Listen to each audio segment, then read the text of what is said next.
Maine has a problem, and the people in charge are counting on you to stay quiet about it. Taxes, housing, corruption, jobs, healthcare, the issues pile up while the headlines keep spinning. But two voices refuse to look away. The Angry Citizen, the CPS Punisher. Maine Matters is the podcast that doesn't flinch. Real talk, real accountability, no filters. The truth about your state starts here.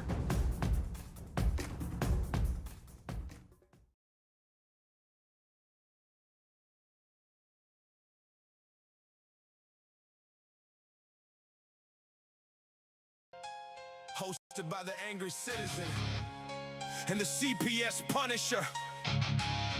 We ain't here to play nice with the corrupt. This is for every Mainer who's had enough. From Berwick to Bangor, Augusta to the coast. The truth is rising, and the rot is getting exposed. In the pine tree state, they got that fresh air facade. But dig a little deeper, it's a house of cards. Prison bosses stealing 2.4 million from the state. Bribes and kickbacks while the inmates wait. Main care fraud, 45 million in autism scams. Improper payments, Republicans raising alarms. EBT clones stealing benefits from the poor, while Augusta politicians keep asking for more. Cheryl Merrill sentence, but how many more free? The swamp and corrections running wild, you see? Then there's DHS, supposed to protect the kids, but Braxton Smith murdered in the system. Hid Chelsea killings, a team with 16 homes in the system. Failed by the state, now 2 more victims. May Supreme Court saying they terminated rights on hearsay. Drug tests never entered, but they took the kids away. DHS mom in the abuse case, oversight a drug page saying clean house, the whole damn place, bro. Child welfare failures every week, a new death, while they traffic kids in suits, holding their breath. And in Berwick, they burned us down and locked the gate. Fire at Raleigh's run, 18 cats displaced. Town says dangerous, but won't let us in to save. Insurance denied, now they want the land we pay. Federal lawsuit filed, wavy Berwick on deck. 14th Amendment violations, they showing no respect. Gravel pit coming 20 trucks a day through town. Residents fighting back while the board plays around. Zoning as a weapon, nuisance complaints for show. Retaliation for the podcast, they tried to take my daughter, yo. Nina Ann lost the CPS revenge for speaking truth, but the Punisher's here, and we got the proof. Maine matters, but the corruption don't. We see through the lies, we won't stay silent no more. Angry citizens spitting CPS Punisher, attacking, exposing the thieves in Augusta and the child snatchers in black. Rise up, man. Grab the Constitution tight, due process, property rights. We taking back the fight from the pines to the sea. The reckoning's here. Maine Matters dropping tropes. Lend us your ear. They deny access, they steal your kids, they fraud the funds, but we got the First Amendment. These words are guns. File the motions, drop the episodes, build the app strong. The CPS Punisher's here to right every wrong. No more dead kids, no more stolen homes, no more bribes in prisons of fraud in the domes. We the people, the angry ones who say time to drain the swamp in the state of Maine. G. This is Maine Matters with the Angry Citizen and the CPS Punisher. Download the app at cpspunisher.com. Follow the fight, share the truth, join the revolution. Because in Maine, the truth still matters. And we coming for the corrupt, one podcast at a time.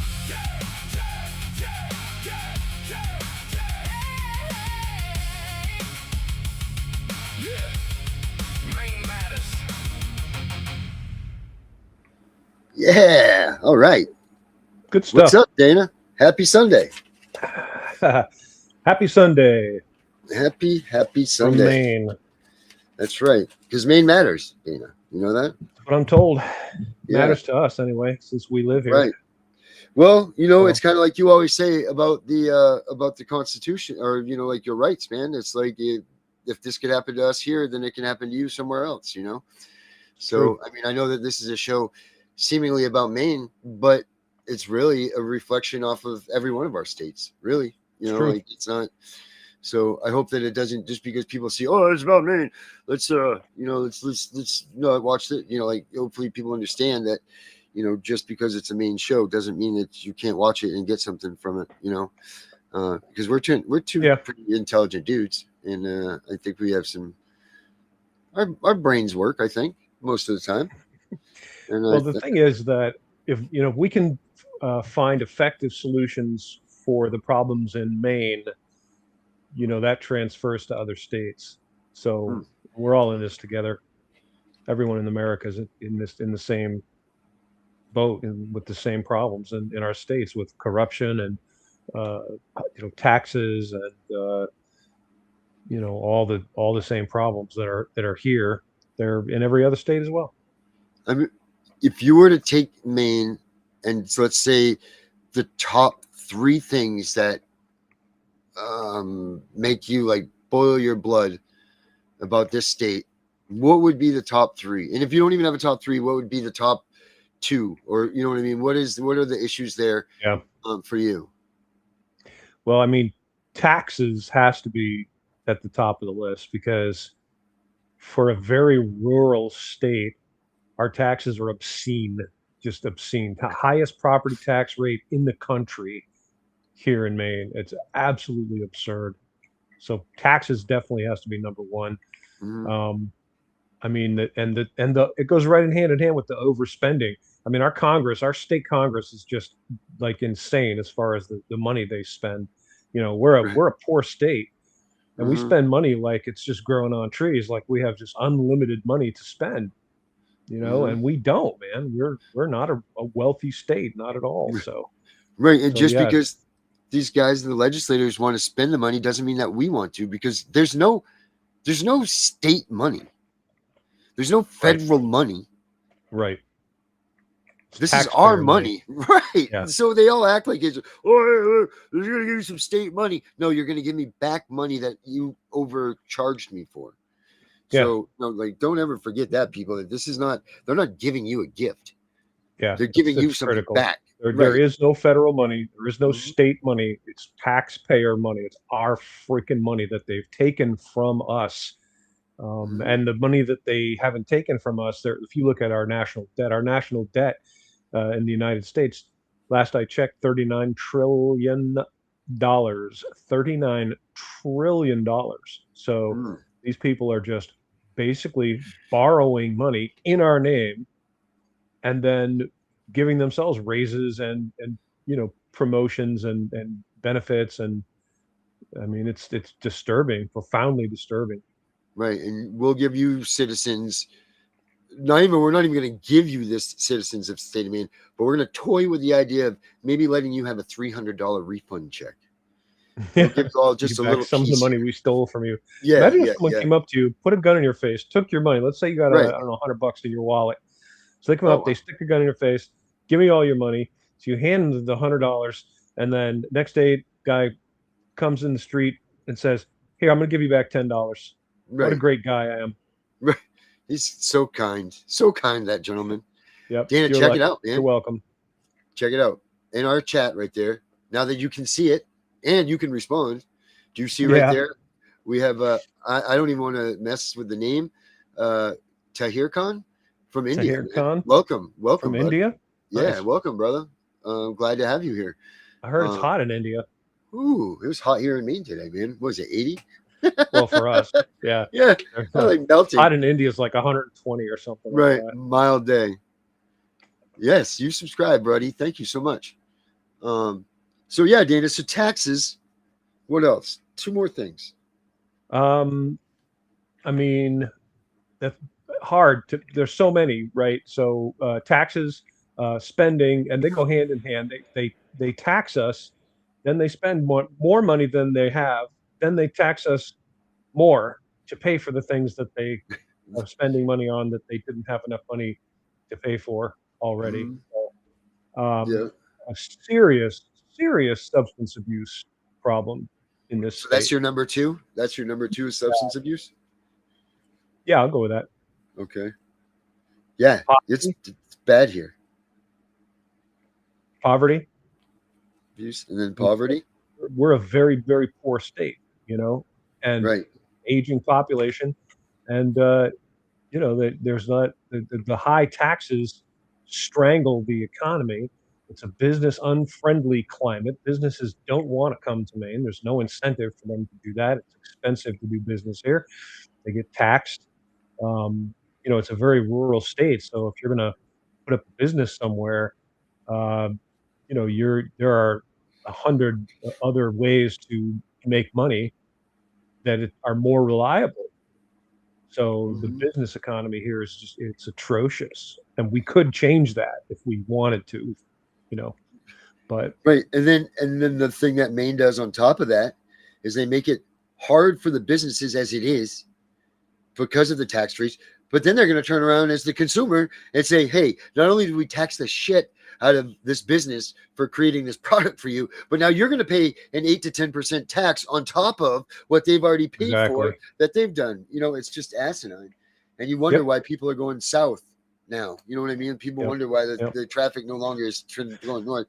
I actually, it's funny that you just said this because I worked on this piece over last week, and I think that every state can probably pretty much say that those three things are what is their probably concerns as well. Maybe not in that order, but for check sure. this out. Check this video out that I made right here. Maine, Let's see here. the way life should have been. You cross the bridge on 95 and something shifts. The air changes. The world slows down. This is the land that built legends. Where Joshua Chamberlain held the line at Little Round Top and saved a nation. Where Stephen King dreamed up our darkest fears from a Victorian mansion on a quiet street. Where Paul Bunyan still stands tall in Bangor, watching over a city that once roared with industry. Where Belgrade lakes shimmer gold at sunset. Where the Nubble Lighthouse has guided sailors home for over a century. Where Katahdin rises above it all, from first light to last. But something happened to Maine. Funtown is silent now. The lobster boats rot in the harbor. The streets of Portland are lined with tents. And thousands of Maine families have been torn apart. Not by tragedy, but by a system that profits from their pain. The money keeps flowing. The budgets keep growing. And the people of Maine keep asking, what happened to the way life should have been?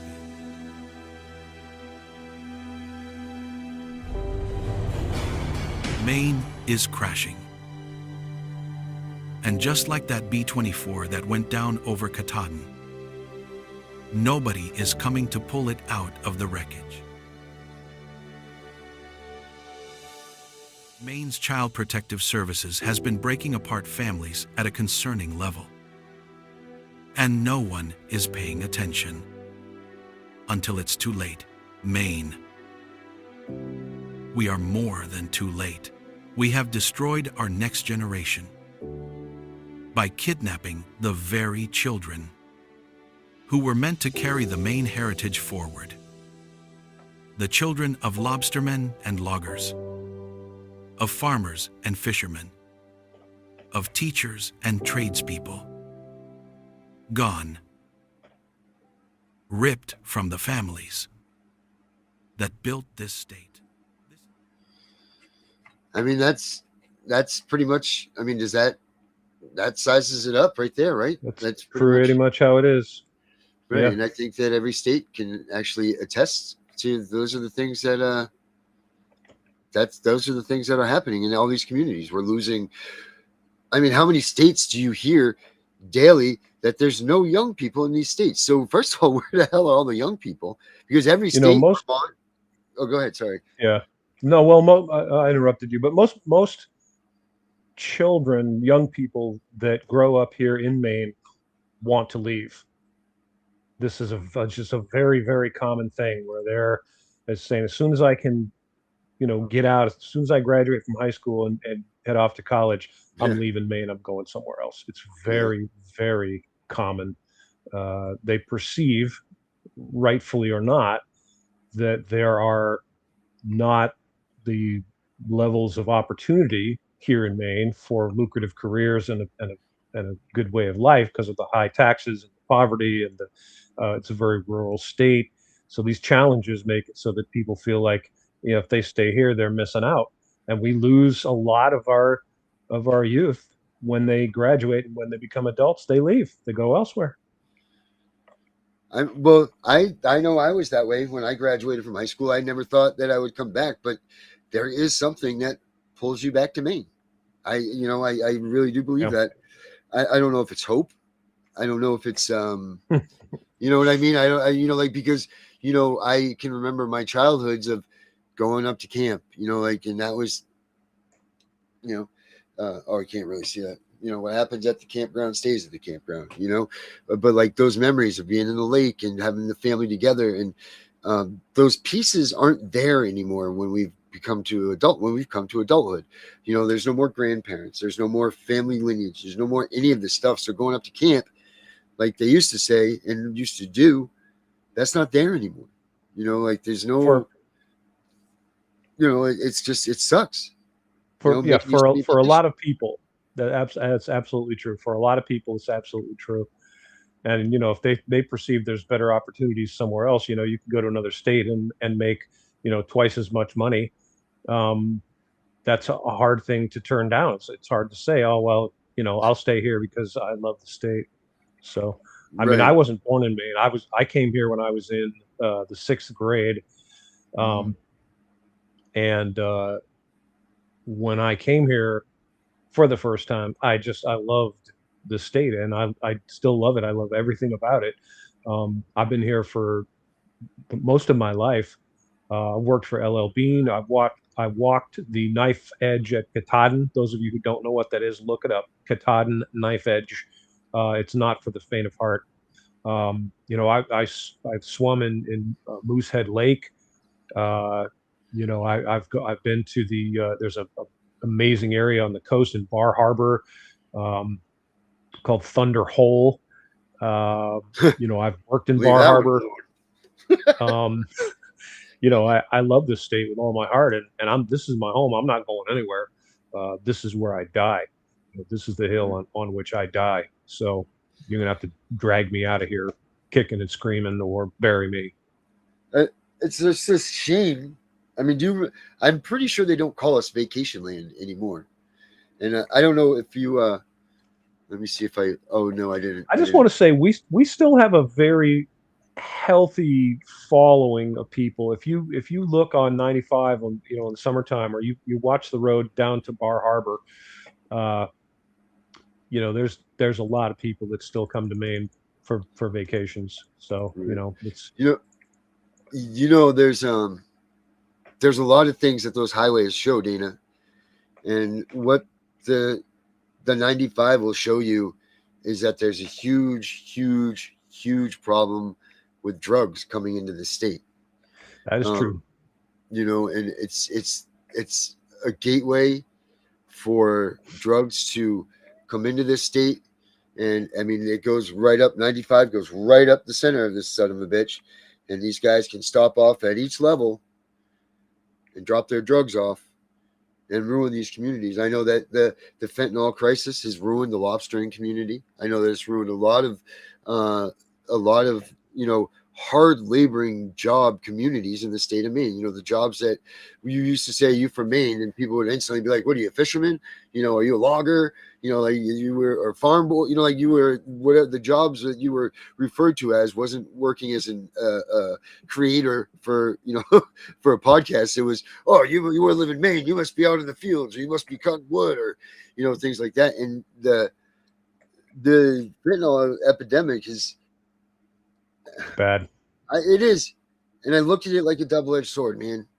I look at it just like that because without it, some of these guys can't function because the pharmaceutical companies have taken away any resources for them to get pain relief. So they've had to turn to the streets, or they took them off of their pain meds and they just left them to rot and be sick and all of that. So this is my opinion. The state of Maine hasn't done enough all the way around for this epidemic at all. And I got a video, Dana, that I want to put on here that I created to kind of explain to everybody what the hell is going on here. So let's take a look at this.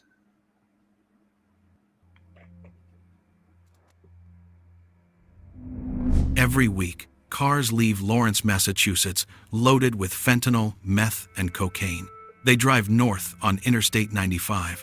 They stop in Waldo County. They stop in Bangor. They stop in the small towns of Penobscot and Aroostook. The cash rides south. The bodies stay in Maine. This is not theory. This is the pipeline. Federal prosecutors have said it out loud for years. Lawrence is a regional hub for fentanyl distribution into New Hampshire and Maine. Dominican networks with cartel supply lines cut the product, Lawrence package is it, and run it approximately north. 30 In minutes just from my one house. 2024 case, 9 men from the Boston-Lawrence area were charged with moving 10 kilograms of fentanyl into Waldo County alone. 10 kilograms. Enough to kill every man, woman, and child in several Maine counties. In 2024 and 2025, the pattern never stopped. The De Leon brothers ran product from Dorchester and Boston straight into the Bangor area. Trinitarios gang members from Lawrence traveled into Maine to sell fentanyl, committed home invasions, and fired on police during high-speed chases. Another ring based in Lowell and Lawrence moved at least 20 kilograms of fentanyl into New Hampshire and Maine using social media and runners. The drugs keep coming. The overdoses keep climbing. The funerals keep happening. And what follows the pipeline? Corruption of the system that is supposed to stop it. Open borders and failed federal interdiction let Mexican cartels flood the Northeast with cheap, pure poison. Sanctuary policies and soft charging decisions in Massachusetts create safe operating zones for the networks. Local Maine agencies make bust after bust, yet the supply never dries up because the source cities are never truly choked off. When gang violence spikes in Maine because Trinitarios claim territory, officials act surprised. They should not be. The pipeline has been public knowledge for a decade. This is not just a drug problem. This is a failure to secure the basic rights of life, liberty, and property for every Maine family. Children lose parents. Parents lose children. Small-town businesses bleed from property crime driven by addiction. Rural communities become distribution nodes while the real organizers stay in Lawrence and drive home with the cash. Every elected official who knows this corridor exists and still treats it like background noise is complicit in the body count. Maine matters. We will not look away. Demand real interdiction at the source. Demand federal prosecutors treat every kilogram moving north as the death sentence it is. Demand that local law enforcement and state leadership stop pretending this is someone else's problem. The Constitution does not require us to accept a permanent, open pipeline of poison into our communities. It requires the opposite. Close the pipeline. Protect the people. No more excuses. And then there are the ones fighting it every single day. Local law enforcement underfunded, understaffed, without backup from Augusta showing up anyway. They make the arrests. They respond to the overdoses. They knock on the doors. They do it again the next day and the day after that. But they are drowning. Without real support from Maine's legislators, without resources, without relief, the weight of this war lands entirely on the men and women wearing the badge in your town. That kind of sustained trauma has a cost.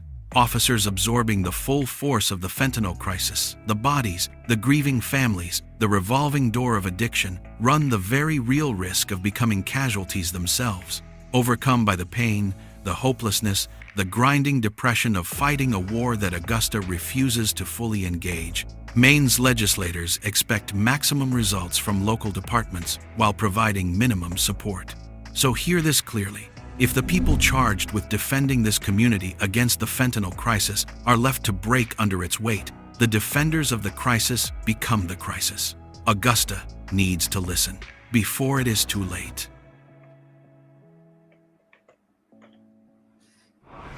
And then there are the children, the ones quietly disappearing from their homes, not because their parents don't love them, because their parents are sick.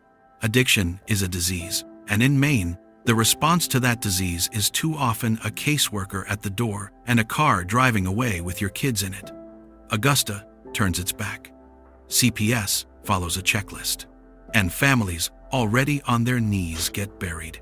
Maine families are human. They are imperfect. They are struggling under the weight of a crisis that the state helped create by ignoring the pipeline for a decade.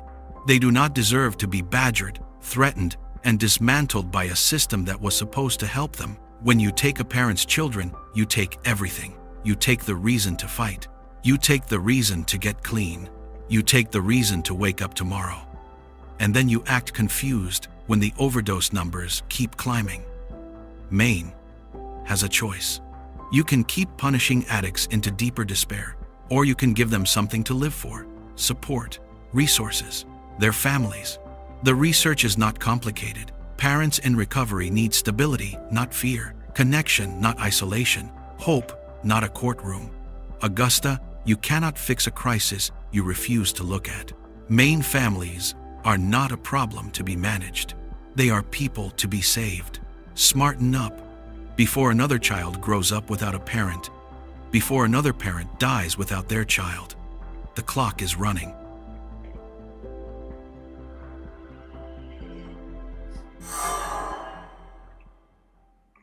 This last part is for you, the citizen, the one who calls Maine home. Augusta has a job. They are supposed to monitor, legislate, and produce remedies that serve the people under Maine's Constitution and its laws. That is the contract, and they have broken it. But here is what we have to reckon with. We handed them that power, not intentionally, not knowingly, but through silence, through absence, through the belief that someone else was handling it.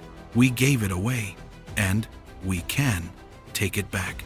Come November, your yard will be cluttered with cheap signs, catchy slogans, a name you don't know, attached to a face you'll never see again after Election Day, asking for your support so they can pursue their agenda. That is the game. And the only way to beat it is to show up louder than the signs. We are Maine's authority, not them. Their job, every single one of them, is to serve the citizens and guests of this state.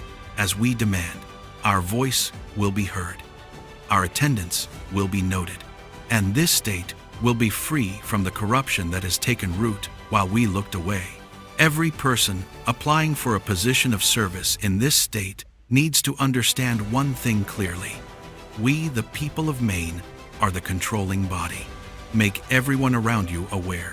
Citizens and servants of Maine alike are under attack from a governing body that sees us as pawns, that looks at our families as line items, that measures our lives against financial growth and decides we come second. That ends now. No more, no way, never again. We will not comply with a system whose interests stop at its own wallet. We will not support leaders who treat the family, the most sacred and irreplaceable unit in this state, as a problem to be managed. Our founding fathers did not build this country so that the people would one day stand by while their unalienable rights were quietly dismantled. Every American, regardless of how they live, where they come from, or what they are fighting through, deserves to live under those rights. All of us, every single one. So the next time you see someone struggling, before you call 911 and send them into a system designed to consume them, try something else. Reach out, know them, be the support that the state refuses to be. Because that connection, that human decision to help instead of report, is the thing that actually saves lives. Citizens of Maine, wake up, stand up, lead. The way life should be is not just a motto on a license plate. It is a promise we make to each other, and it is time we kept it. Maine matters. We, the people, are in control.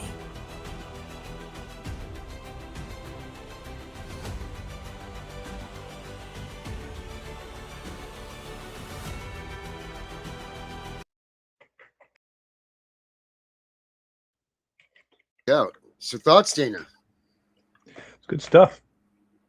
I had a storage unit, and when it was last year, I think, in the summertime, Mm-hmm. and I went to my storage unit, and I noticed that there were some people basically living in a storage container Mm. behind me. I looked over and I saw this dog, and I was like, and I noticed the container was open and the dog was like leashed. Hmm. So I went over and I talked to them, and I was I introduced myself and I asked them their names.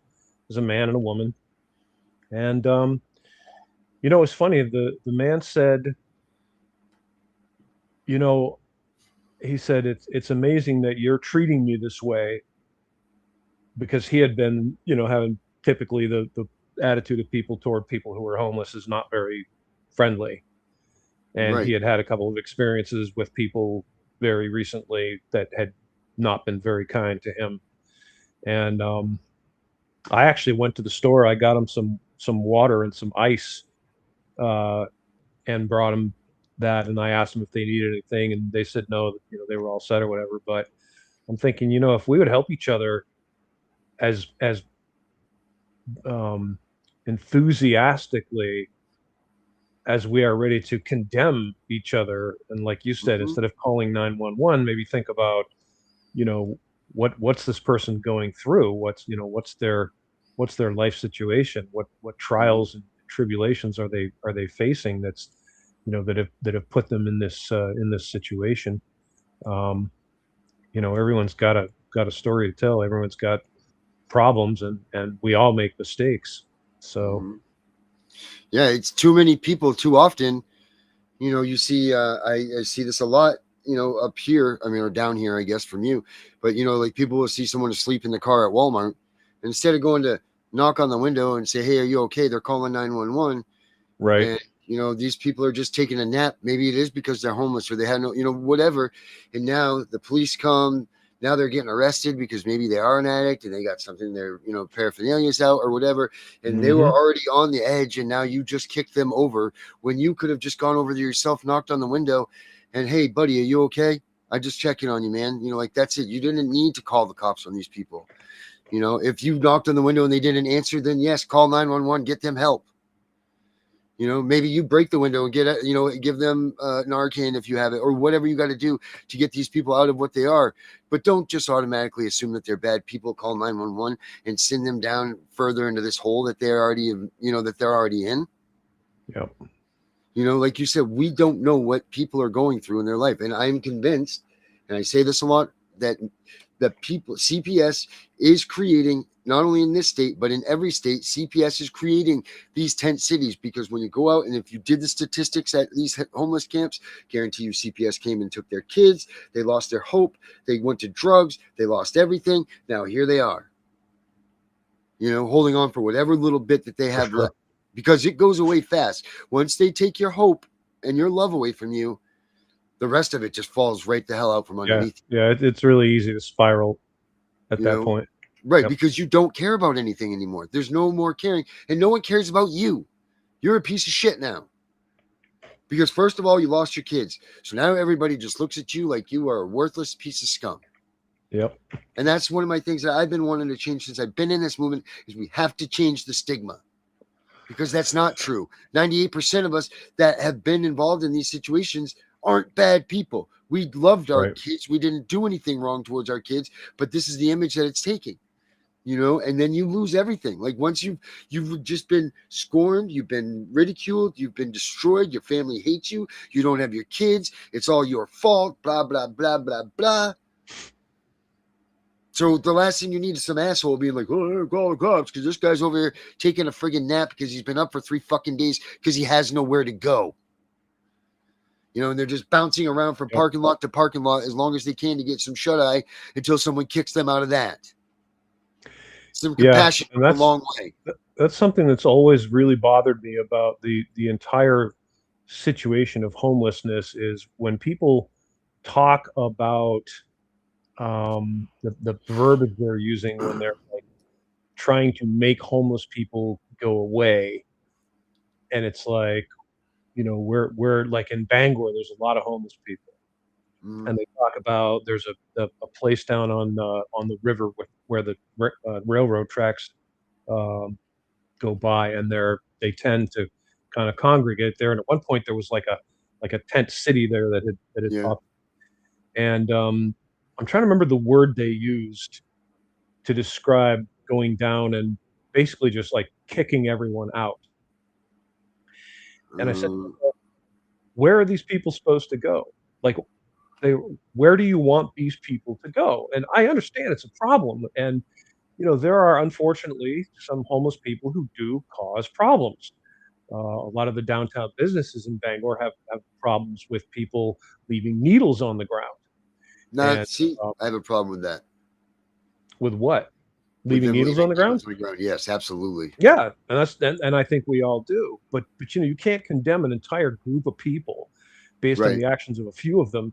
And you can't say, well, because some of the homeless people will be urinating or defecating or in public or potentially causing problems with some of the downtown businesses. That means that all homeless people are bad people, and Right. and people don't want to see homeless people because it's uncomfortable. It bothers them, makes them Right. uncomfortable. But they're still human beings, and um, a lot of people judging homeless people for potentially having some kind of substance abuse issue are look how many people are substance abusers that aren't homeless people, Right. right? Hollywood celebrities, Yeah. that are wealthy people that are substance abusers. So Mhm. the homeless issue and the other issues shouldn't be interlocked, and we shouldn't think that you can go and you can disperse them, and that's just a silly thing because they don't disappear. They just go somewhere else because Right. they have to. They're human beings. They have to be somewhere. These people up in any because so I watched this thing on Jesus Christ, I don't remember who it was. It was I think it was Denzel Washington was hosting it. Um and it was about addicts. And did you know that you'll only know 7% of the people that are addicts in your world? Out of all the people that are addicts, you'll only know about 7% of them. 93% of addicts stay hidden. No one knows. No Sure. one know, like no one has a clue. But like your neighbor that's sitting there ridiculing the guy that's shooting up heroin down the street could be doing the same damn thing in his house. You just Yep. don't know about it because he's Yep. got a house and he's got he's able to cover up his Yeah. lifestyle, Yeah. So you Yeah. don't ever know who and what. And I'll never forget one time I went to I was getting methadone at the time, and my mother had to come with me for to be like a sponsor, and when she walked in there, she was amazed at the amount of people. She ran Cumberland Farms down here in North Berwick. Hmm. She was shocked and amazed at the number of people that she knew that Hmm. was there getting methadone that you would Yeah. have never have guessed. She would Yeah. have never in a million years thought that they were addicts or whatever. I mean, I was there for the pain thing, but she was like, and she, oh my God, I know him. And I'm like, no, you got to shut up. You can't be in here, like pointing these people out. It's supposed to be confidential and all that. But she was just shocked by it. So, proceed with caution when you're talking shit about these people, because it could be your brother or your mother that are the same, and and it's not that hard to become addicted, and no, the drug companies during the entire oxycodone fiasco, drug companies paid doctors to prescribe oxycodone to patients right. knowing it was highly addictive. Yeah, uh, and these were people who were just normal people. They were athletes and celebrities and that was me. mothers and fathers, and Yeah, they just did what the doctor told them because they're that's it. unfortunately under that guise of medical professionals. I trust doctors, and doctors are not trustworthy in a general sense. I do not trust doctors. I don't distrust all of them, but I do not simply trust them blindly and with good reason. And if you investigated this, you would find out. But these people just did what they were told. Doctor said, "Hey, you're in pain. Let me write you a prescription, oxycodone," and you start taking it, and the next thing you know, you have this burning, overwhelming desire to Yeah, continue taking it. and we're human beings. We're subject to these urges. It's really, really easy to become addicted, and to judge someone harshly for that is grossly unfair. It's that's what happened to me. I broke my back when I was 16 playing football. You know, the old high school football story here. But Hmm. I had broken my lower back, and then my tailbone, and I was put Wow, on. Yeah, that was not a good year and a half. dude. But I was put on 8 Oxy 80s a day at 16 years old. Eight Wow. Oxy 80s, and then prescribed another 10 Perk 30s. Now, I didn't even know what the 10 Perk 30s were. I thought they were muscle relaxers or whatever. So I just, Uh-huh. threw those in the cabinet because I don't, those weren't my things. I didn't like muscle relaxers or whatever. So I was on that for 10 years, dude. 10 Wow, freaking that's years. crazy. And one day I went into the doctors and they said, "All right, how's your pain, Dan?" And, for that amount of stuff, I was great. I wasn't even taking a quarter of that at that point now because Yeah. I was realizing but what I didn't realize is that I was an addict. I just thought that the Of course. medicine was too powerful. I was going to die. Yeah. I didn't realize that I was having opiate withdrawals Yeah. That's because they don't crazy. tell you that shit. Like they don't tell you that, or they didn't back then. The more they can prescribe, the more money they were getting, or vacations, or whatever. And they did that to so many people. And the problem is now you've left these community of people that are in excruciating pain that now can't function because they don't have what they need to function. And there's lies the problem. It's a really sick and sucky conundrum to be in, but we're in it. Yep. You know, and every state's having that same problem. Yep. So that's what I got to say about this stuff in the state of Maine. And I would, if anybody out there is legislators or whatever, you guys really need to start doing your due diligence in helping these people be able to get themselves back into a societal realm that they can handle, maintain, and be a functioning person in, without the bullshit, without being looked at as a junkie, without looked at as a bad person because you lost your parent, you know what I mean? All of these things, the stigma has to change. Yep. When the Agreed. stigma changes, then we can change the other things that go with it. But that first thing that needs to happen is that needs to happen, man. Um, I agree.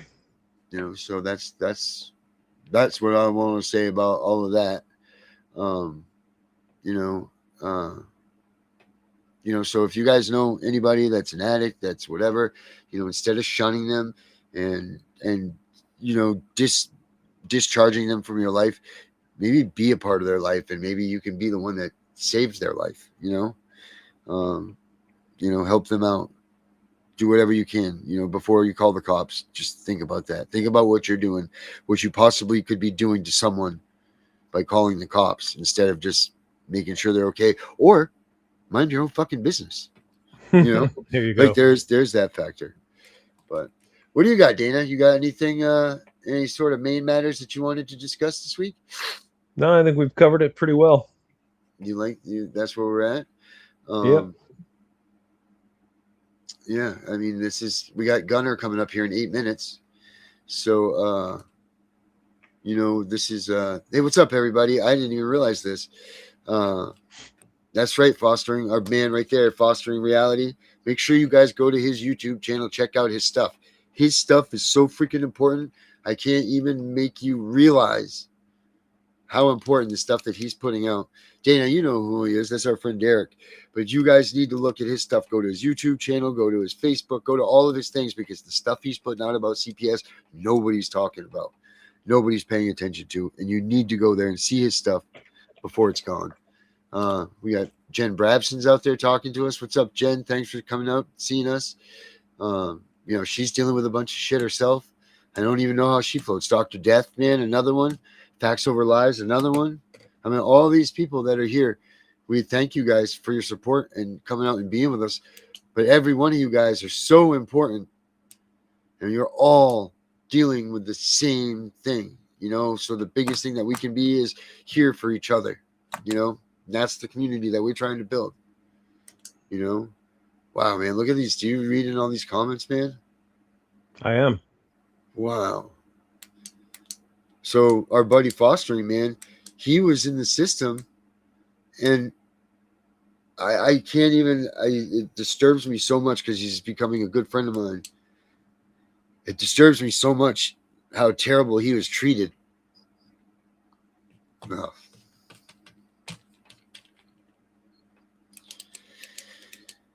Ooh, I wasn't expecting that. I can't even. No. He was just treated so bad. Did you read this people. one? Check this out.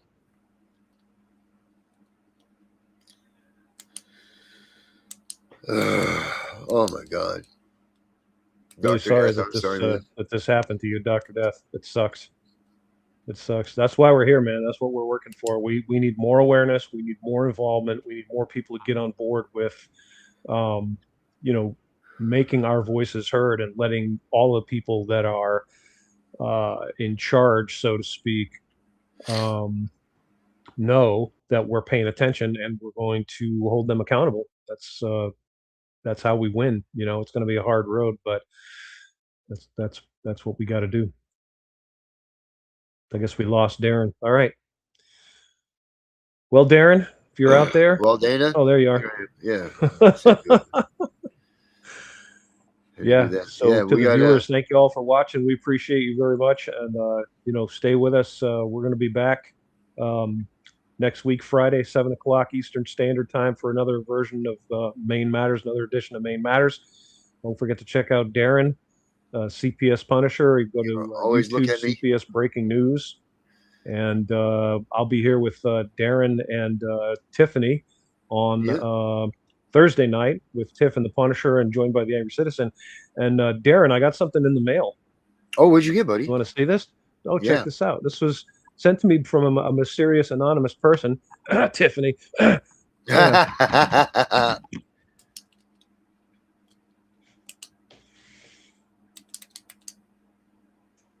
Oh, hell yeah. How badass is that, right?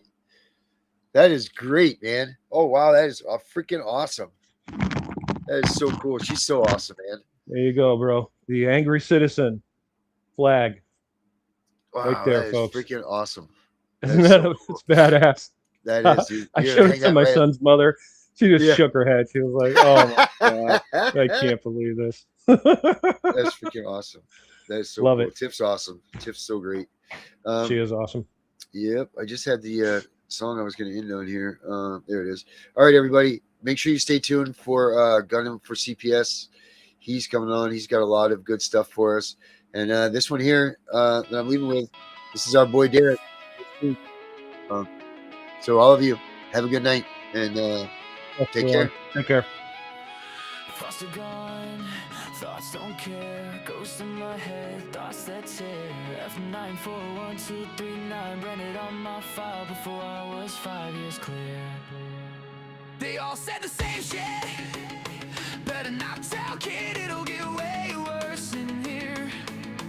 Even the real kids whispering threats while their parents steer.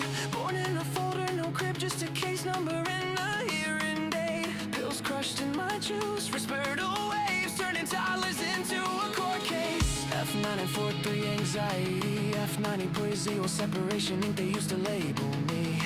Now those same codes turned into calibers, letters load the AR-15. 5156 for the panic attacks, 9 for the snakes, 223 for the mess they made. Leave me alone. This is perfect Christian home. Still feel your husband's hands on my neck. Leave me alone. Night shift worker, keys rattling while you're proud of her. Leave me alone. Caseworker with the crocodile tears. You got paid while I starved through it all. Starved through it all.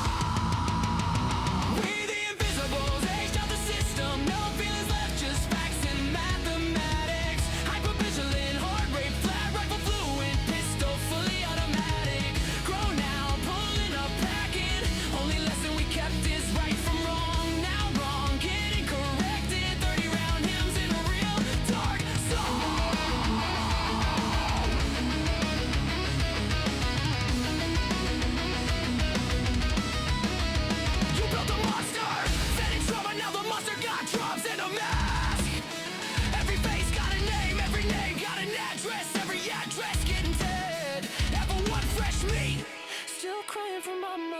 reunification real. Level 2, bounce like trash. Learning roles in every house, they make you feel. Level 3, chameleon bag, never unpacked. Visible just enough to eat. Level gray, master read a lie in the blink. Route around rules in the street. Level 5, invisible state. On ghost file too thick for any worker to read. Sleeping fragments, exits mapped. Made it out so low, they know you a different breed. We the invisibles, age out the system. No feelings left, just facts and mathematics. Hypervigilant, heart rate flat. Rifle fluent, pistol fully automatic. Grown now, pulling up, packing. Only lesson we kept is right from wrong. Now wrong, get it corrected. 30 round hymns in a real dark song. F94 through a 5 pop 6. F93 to a full auto switch. F94 to reactive. That's why the AR twitch. 9 millis for the snakes that smile in your face. 223s for the nights they said this hurts me more. While they finish the chase. Every code they roll, every caliber, every lobby came around. Every better not tell turned into a reason. We outside right now. Seen kids get walked out the back at 3 a.m. Staff pockets, fat, no sound. One phone call, file closed, another invisible. Never found. They pray we don't delock forever or read the barrel in despair. But the ones who survive remember every smell, every room, every stare. Thoughts are gone, thoughts aren't care. Ghost in my head, thoughts that tear. Way the invisible. Age down, fully loaded. No fear, strapped heavy, heart on zero. Just a pulse and a plan. Right from wrong is all we know. And wrong finna meet the whole fam. Pulling up quiet, windows down. 30 round lullaby. Invoice for every tear. Every touch, every read, better not tell.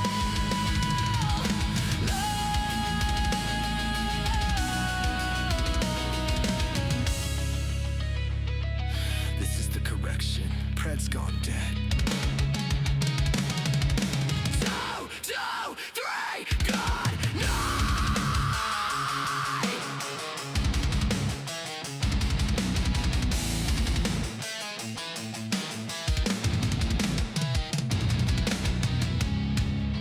Maine has a problem, and the people in charge are counting on you to stay quiet about it. Taxes, housing, corruption, jobs, healthcare, the issues pile up while the headlines keep spinning. But two voices refuse to look away. The Angry Citizen, the CPS Punisher. Maine Matters is the podcast that doesn't flinch. Real talk, real accountability, no filters. The truth about your state starts here.